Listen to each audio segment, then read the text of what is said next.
Eric Ash. Yesterday was sunny, but we did have some thunderstorm activity occur, popping up in the afternoon and then lingering, tapering off into the evening time, overnight hours. We're still dealing with some remnants. It's pretty much clearing itself out in northeast Idaho and northwest Wyoming. And what we're expecting, this is one model's take for what we're expecting for today and tomorrow. Once again, afternoon thunderstorm activity, both wet and dry thunderstorms. Dry thunderstorms produce lightning, and then wet thunderstorms can produce rainfall, a heavy downpour at times. 1/2 to 3/4 of an inch is possible, and then also some small hail and gust 30 to 50 miles per hour.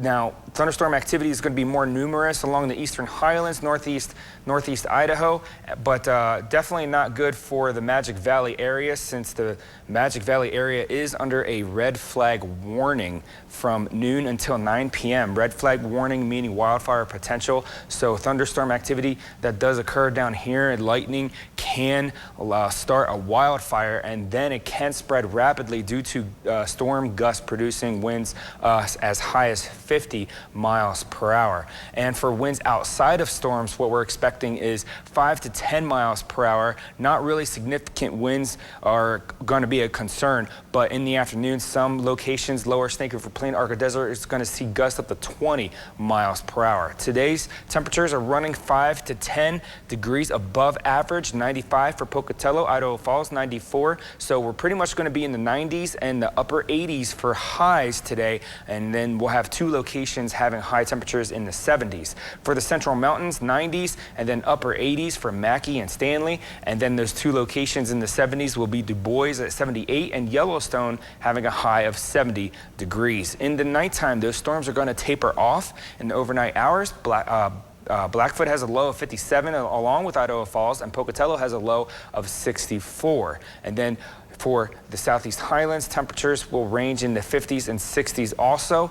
For the Central Mountains, we've got 50s and 60 for Arco, Stanley at 45. And then over in the eastern highlands, we're cooler, 50s, lower half of the 50s for the Idaho side, and the upper half of the 40s for the Wyoming side for minimum temperatures. Here's your Southeast Idaho Chevy dealer 7-day forecast. For today and tomorrow, we're expecting a chance of some thunderstorm activity, both wet and dry, can occur. Pocatello has a high of 95, running 5 to 10 degrees above average for highs today. Blackfoot, a high of 93, also anticipating some afternoon, early evening thunderstorm activity. And these storms can produce gusts 30 to 50 miles per hour, and sometimes, if they're wet, can produce rainfall in the amount of 1/2 to 3/4 of an inch, as well as producing small hail. For the Teton area, today a high temperature of 83 and staying steady in the mid 80s, around 86, 87 throughout the extended forecast. And high pressure is currently located over the Four Corners right now. It's going to shift west a little bit towards the Great Basin, and that's going to keep our temperatures fairly warm in the long term and mostly sunny skies. And we'll have some afternoon potential thunderstorms each day.